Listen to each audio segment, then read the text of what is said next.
I didn't know what to do. And I didn't know how to cope.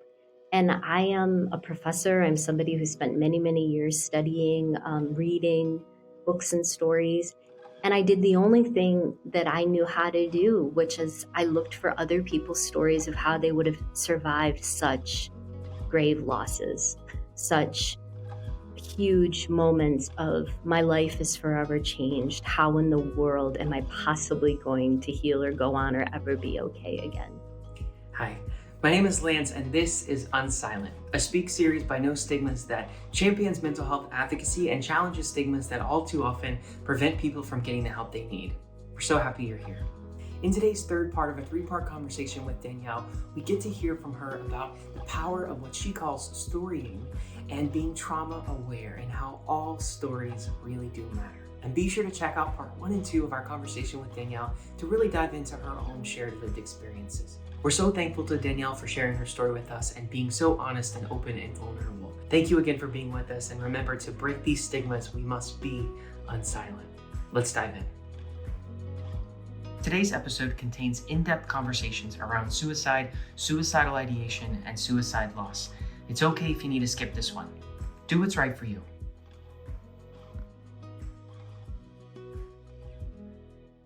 Trauma exists for people in so many different ways. And we talk about the capital T and the lower T. And I think that it's important to, yes, to be aware that people have a lot of very, very traumatic experiences now post-COVID, things that we aren't aware of. And I would also say that it's also important to be aware that we don't get to say whether someone's experiences is traumatic or not. I just think that, again, in that spirit of comparing, and I hear a lot of my fellow educators talking about Gen Zers who toss that word around. Oh, I'm traumatized. Oh, I'm traumatized.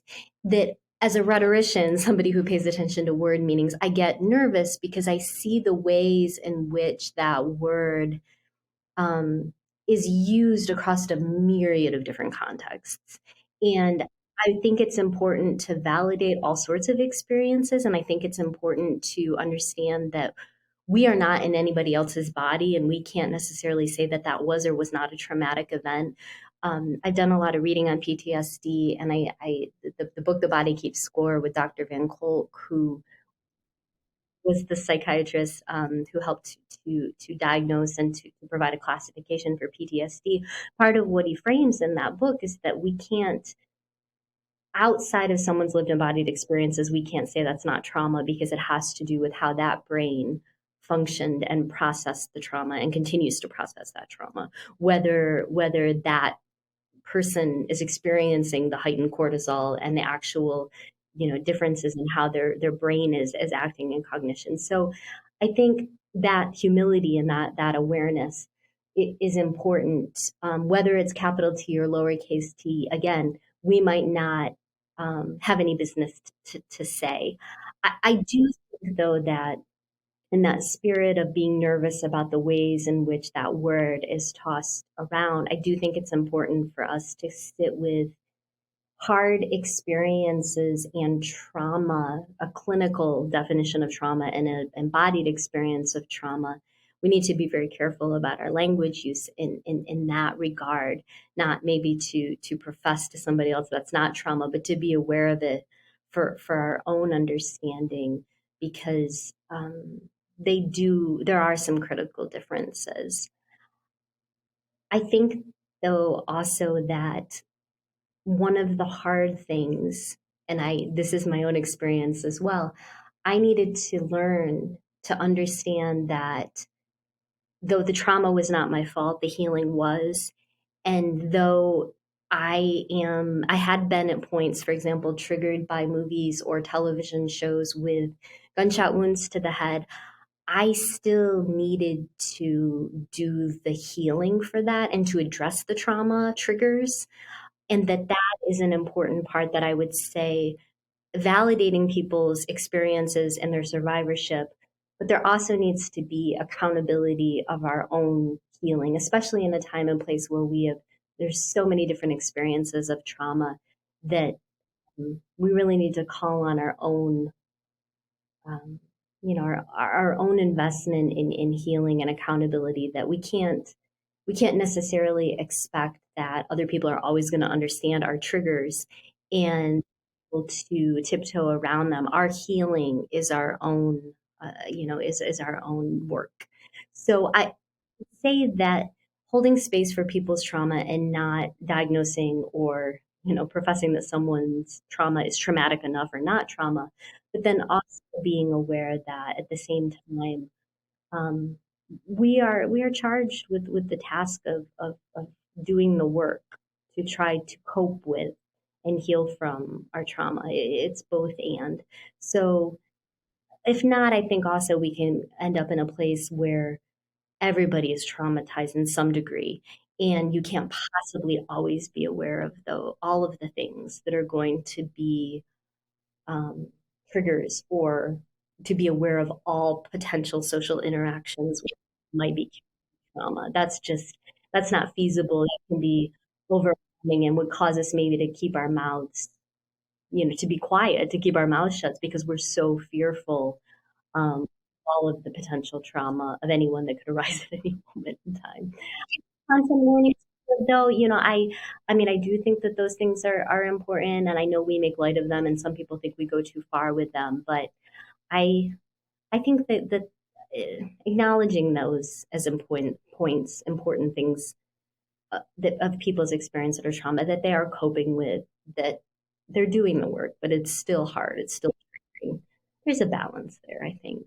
There's a quote by Thomas King, a Native American author, who says that stories are all that we really are, and not to relegate them to a lesser form of communication, or sometimes in Western discourse, we think of them as not as scientific or empirical or objective, but part of humanity. And whether that's history, whether that's movies or television shows or books or journals, or just stories you share with friends that you meet, or partners you share, at the end of your day, stories are at the heart of who we are.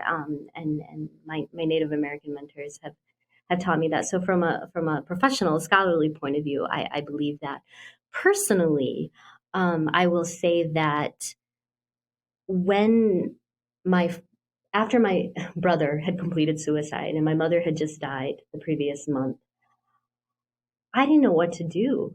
And I didn't know how to cope. And I am a professor. I'm somebody who spent many, many years studying, reading books and stories.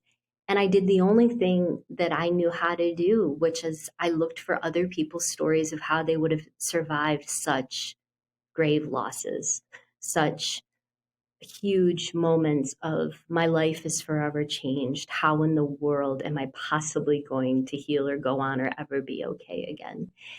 And it was the only relief. It was the only thing that helped me to cope, to deal, to heal, if that is an appropriate word. The therapeutic, the healthy therapy of how I approach it, was through other people's stories, and recognizing that they had been such an important part of my journey, and feeling convicted to share what had happened to me and how I have coped, for my own healing, my own need to get out my stories of what I've endured, but also if it helps somebody else, heaven forbid, but if anybody were years down the road to find themselves in the similar situation that I was in, they have multiple suicides of people in their immediate family, multiple losses, and they think, how the hell am I going to go on? What do I do? Where do I start? I I think that that's the best humanity can offer other people. And I think we've only started to recognize the power and the potential of that in Western academics, Western discourse, and we could really do a great service to understand that many, many cultures have understood the power of storying for many, many, many years. But I consider it my spirituality and my religion. If there's anything I believe in so strongly, it's the power of storying, and I think it lies in most of our the core of who we are, of humanity, of religions, of how other people have endured in their experiences. I think that the closest we can ever get to understanding another person's lived embodied experiences is through story. We will work to create mental advocacy and destigmatize mental illness and the need for discussion of mental health episodes through people's stories, and we need a lot of them. Everybody's stories matters. We need to share them and hold space for them, listen to them, and tell them they all matter. We say thank you again to Danielle for sharing her story with us and being so open and honest and vulnerable. And to go beyond the show, you can always connect with us at NoStigmas on all social media platforms and at NoStigmas.org. Thank you again so much for joining us today. And remember, be unsilent. We'll see you next time.